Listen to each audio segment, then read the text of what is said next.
In this lecture, we will go over the female reproductive system and focus on the anatomy of the female. So for the female, the primary role of the reproductive system is to produce the sex hormones and the gametes, known as the oocyte. The female also protects and supports the developing embryo. The female carries the baby. And then also with lactation, the female is able to nourish the newborn infant with breastfeeding. If we look at the organs, the primary sex organs are the ovaries, and the accessory organs are the uterine tubes, which you can also call the fallopian tubes, the uterus, the vagina, and the external genitalia. If we look at the ovaries first, and in this image we can see the two ovaries here, we can see the uterus, and since the female reproductive organs are all internal, there's a lot of ligaments that are really important in supporting these organs. And so this big one that looks kind of like a sheet is called the broad ligament, and notice that it helps to anchor the uterus to the ovaries and help hold the uterus in place. We also have the ovarian ligament. Notice that connects the ovary to the uterus as well. And so when we look at the ovaries, they are about the size of an almond, and they're small structures. They get their blood supply through the ovarian artery. And we know that they have some primary functions. One, this is where the oocytes are formed. So they're all formed, by the way, prior to birth. And then after birth, typically once a month, one of them will mature. Now, there's many of these gametes in different stages of development, but females typically have one mature and release each month. The ovaries also make the hormones, the estrogen and progesterone, and they release inhibin. Inhibin is the hormone that inhibits FSH. And as I showed you, you have the ovarian ligament, which also helps anchor them. And there's some tissue called the mesoovum, which is connective tissue that also helps to support the ovary.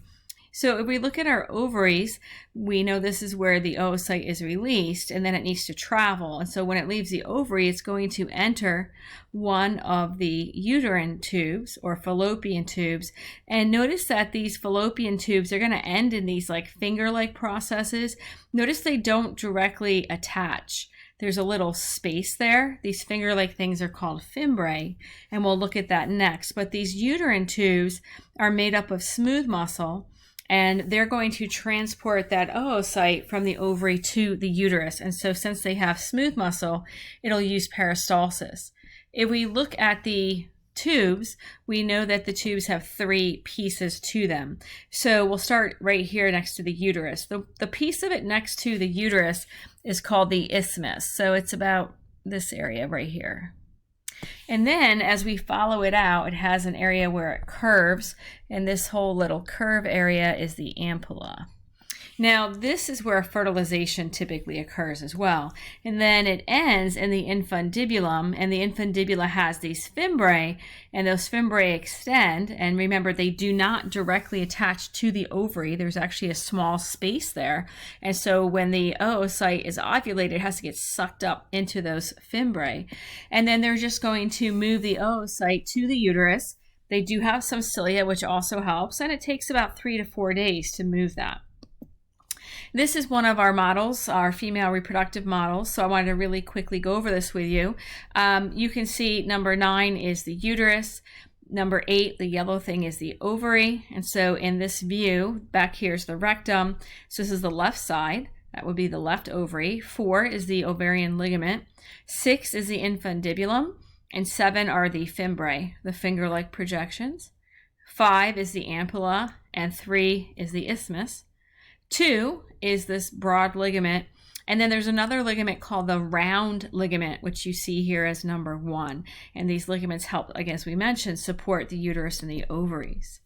Now, if we look at the uterus is anterior to the rectum, but it's posterior to the urinary bladder.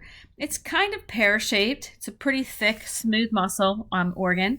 There's some other ligaments that help as well anchor it to the sacrum.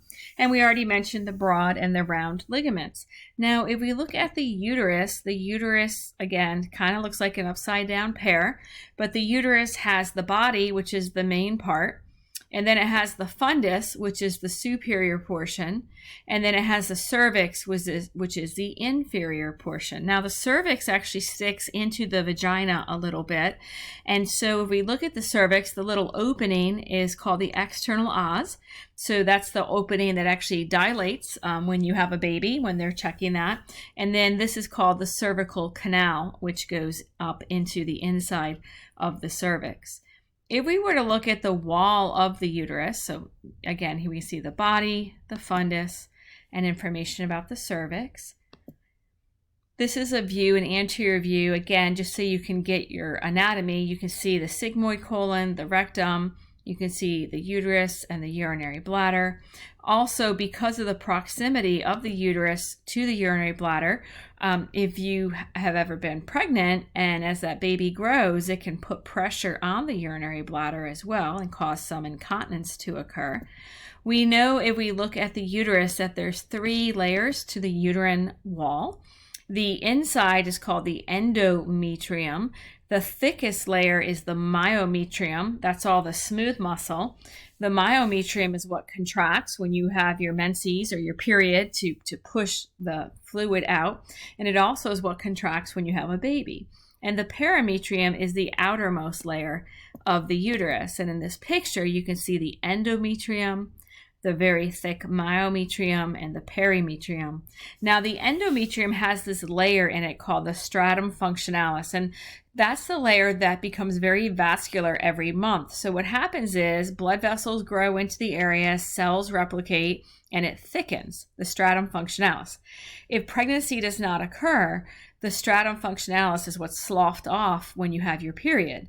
And so this is what's built up and sloughed off, because if pregnancy occurs, then that zygote or that fertilized egg is going to implant in that layer, and that's going to be very full of blood to help, get oxygen and nutrients so that zygote can replicate into an embryo.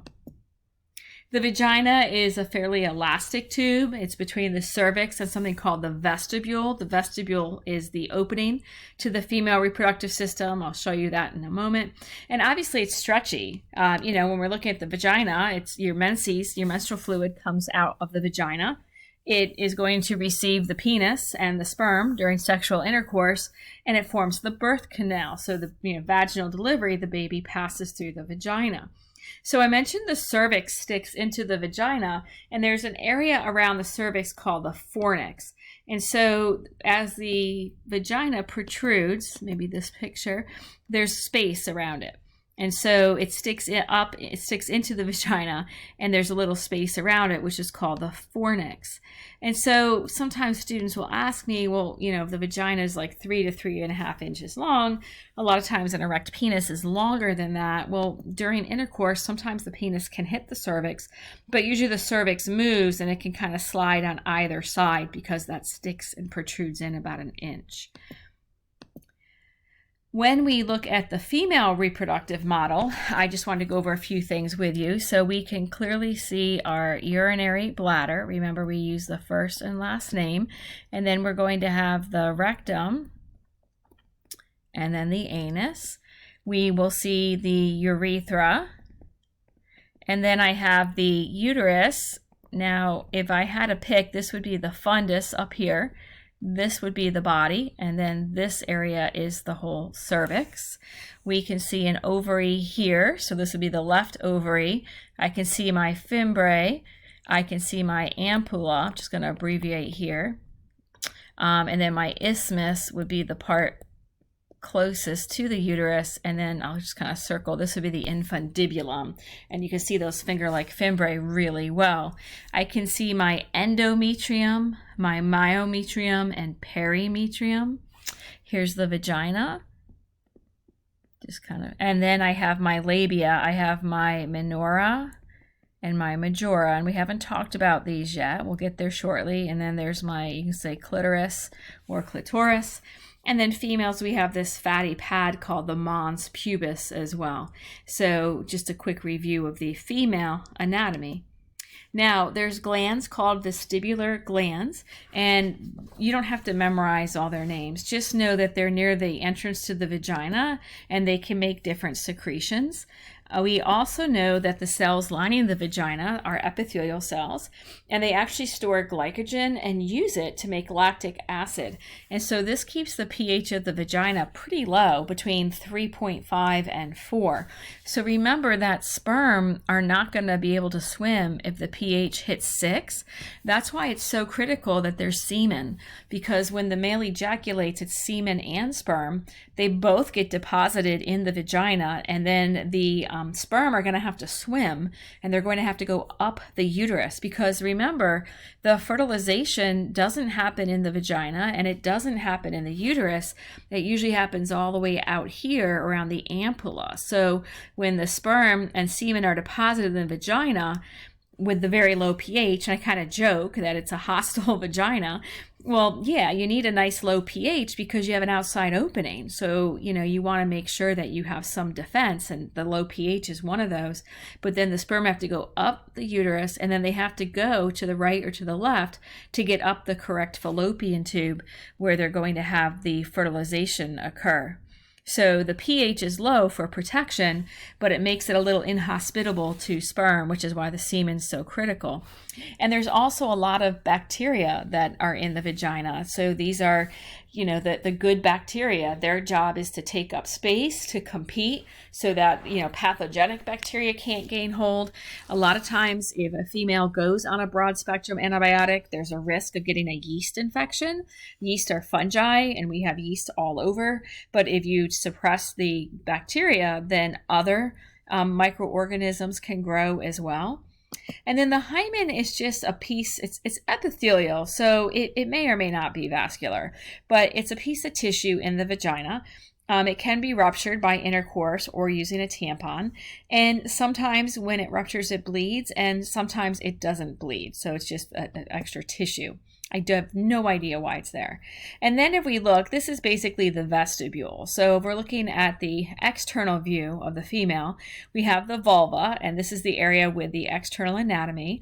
The mons pubis is the fatty pad with pubic hair over the pubic bone. And then the vestibule is just this opening here. So if you are going to put a catheter in a female, you would move the labia. The minora are the innermost, that means lips or folds. Majora are outermost. The minora are hairless and smooth. And then you can see the urethra opens right there. So that's where you would go if you were trying to put the catheter in. And then you can see the clitoris or clitoris. So the labia are the female counterpart to the scrotum. And we have a minora and a majora.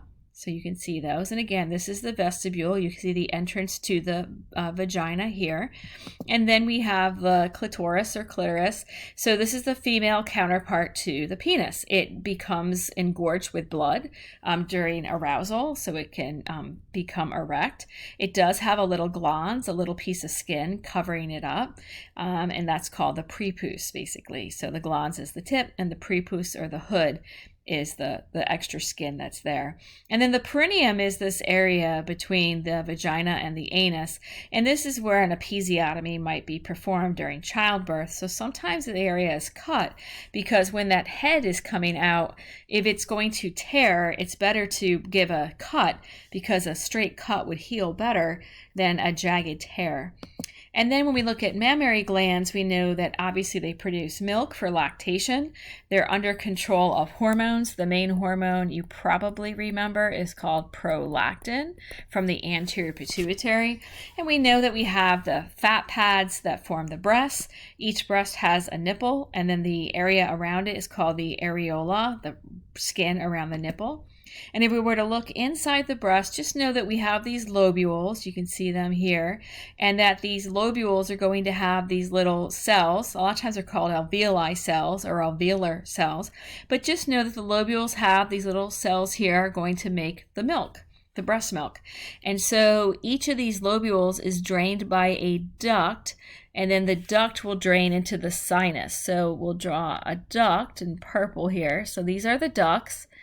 And the ducts are draining the milk from the lobules, and then the ducts are going to merge and they're going to drain into this elongated thing here called a sinus. So we have the lactiferous duct and lactiferous sinus, and then they actually drain and the milk comes out the nipple. And sometimes if you're breastfeeding, these ducts or sinuses can get clogged and it can be very painful. So you also might want to apply warm compresses to the area. And when the milk comes in, then these cells start to get obviously a lot bigger. And then the purpose, again, as we mentioned, is for the breast milk for the infant. So this concludes our lecture on the female anatomy of the reproductive system.